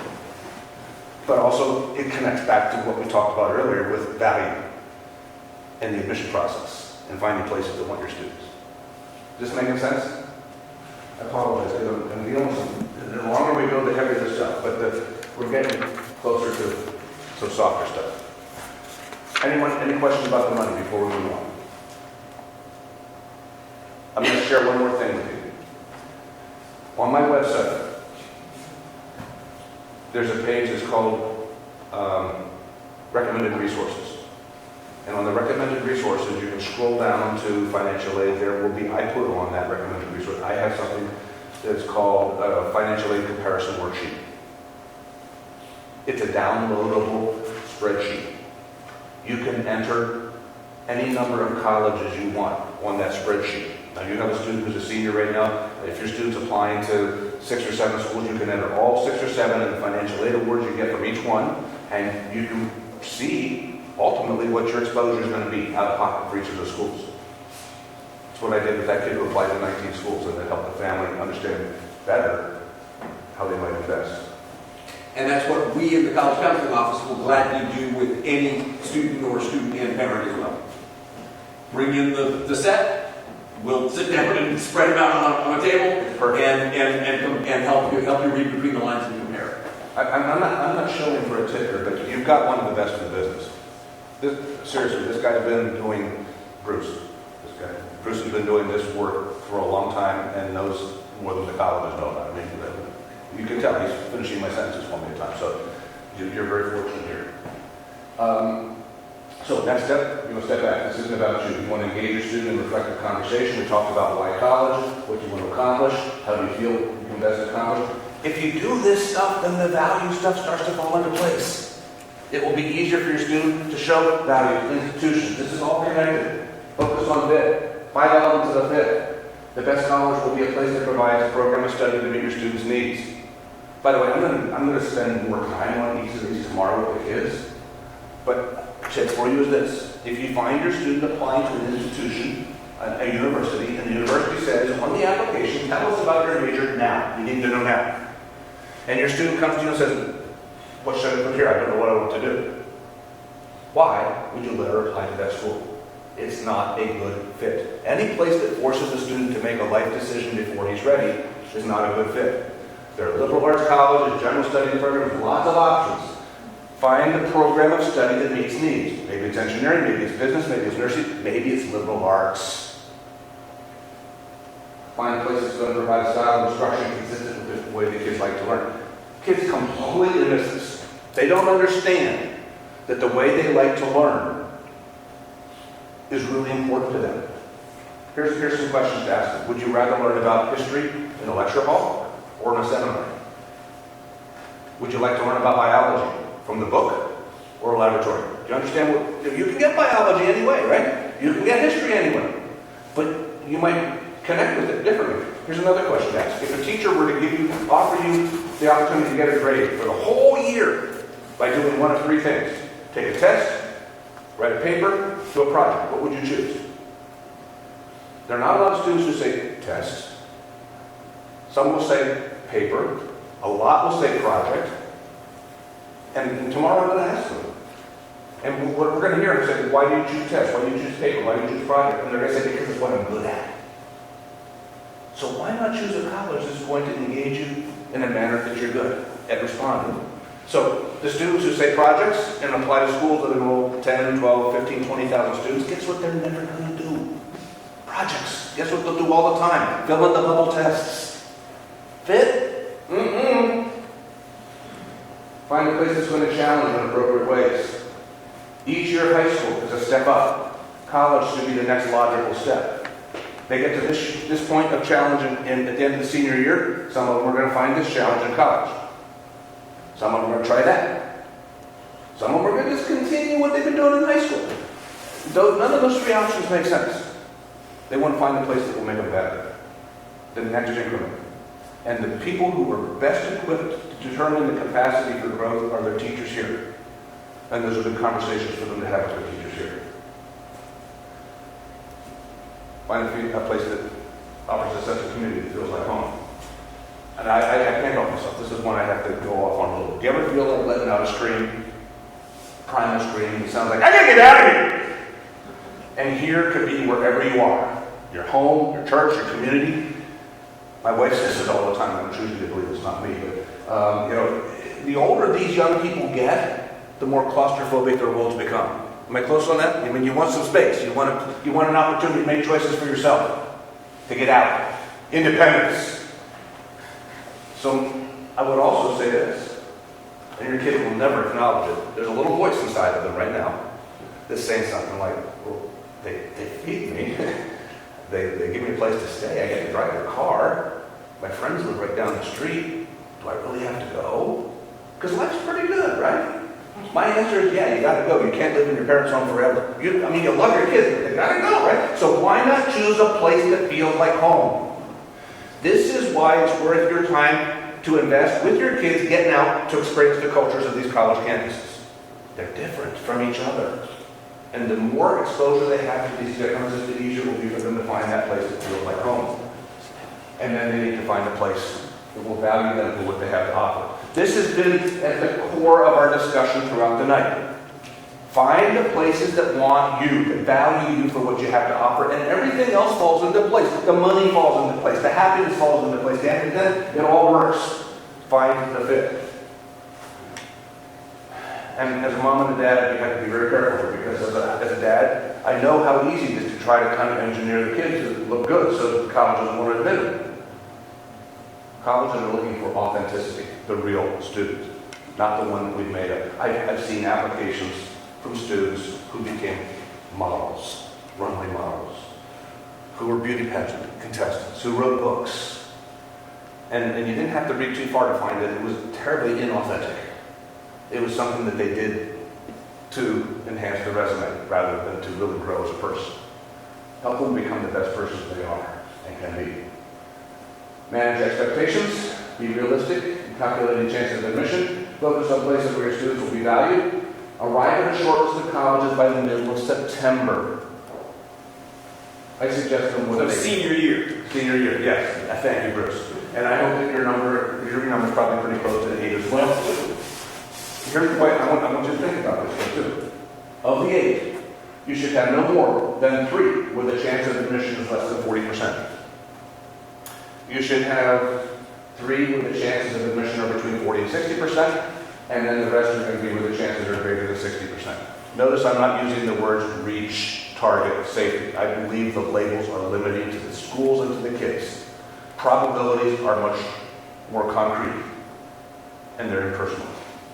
Think about probabilities. Then, this is the important part. Your job is to provide reassurance. Your student needs to know that success as a college applicant is not a determinant of self-worth. Whether you know it or not, your kids are starting to carry a lot of stress. And a big part of that stress has to do with their concern about whether they're going to please you. And you may not be doing anything to overtly contribute to that, but they're carrying it. They need to know that your love and support is unconditional. It doesn't matter where they get in, that you still love them.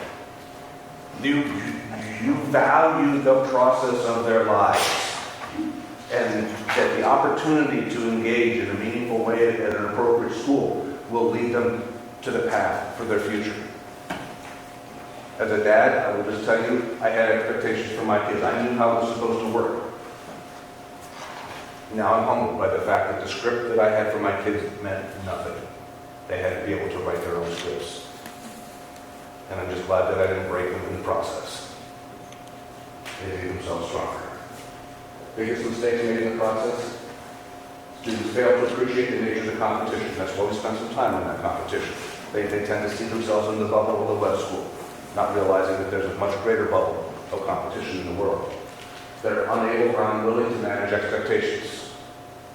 They've been growing up with expectations of one school or another, and they never really stop to check and see how that fit with their credential. Read Vanderbilt for Webb. Oh, really? Vanderbilt? Okay. There's a lack of intentionality preparing applications. With the juniors next year, or tomorrow, juniors, we're going to talk about this part of it. A lot of times kids sit down on a Saturday afternoon to fill out applications. They crank them out. They don't want to do it before that because applications are not fun. I would suggest that the students who crank out applications on the Saturday afternoon will send applications that arrive to me looking like a pile of stuff. Shapeless, formless stuff. The students who are more thoughtful, more intentional about the way they bring their information to bear in this application to create a complete picture of who they are the students who help themselves. The presentation can make a difference. The data will stand on its own. The presentation can make a difference. Failure to prove the sincerity of interest.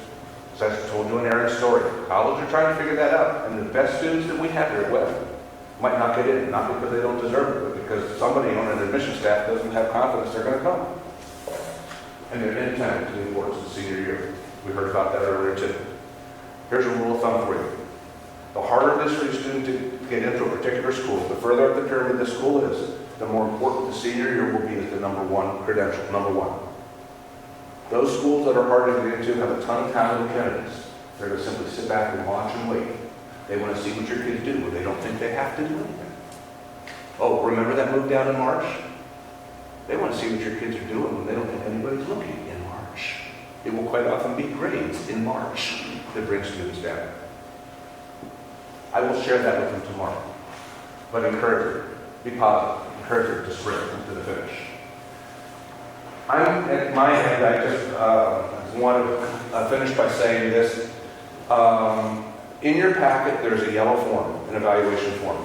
I know Bruce and the Webb School would be very pleased to get feedback from you. So before you leave, if you can take a minute to complete the form, leave it behind, that would be really, really helpful. We also have some books. We just got some books ready for you in the back. Some of you picked them up already if you'd like one. They cost $20. I'm happy to sell it to you. She's happy to sell it to you. I'm happy to sign it for you. If you bought one and didn't get a signature, we can deal with that in the back as well. Otherwise, I want to thank you. We're small but mighty tonight. I hope that tonight it provided you with some information and insight that will be helpful as you move forward in this process. And I want to thank my good friend Bruce for inviting me. But this is my first bell buckle experience, and it's been a good one. Thank you very much. Get home safe, folks. Thank you.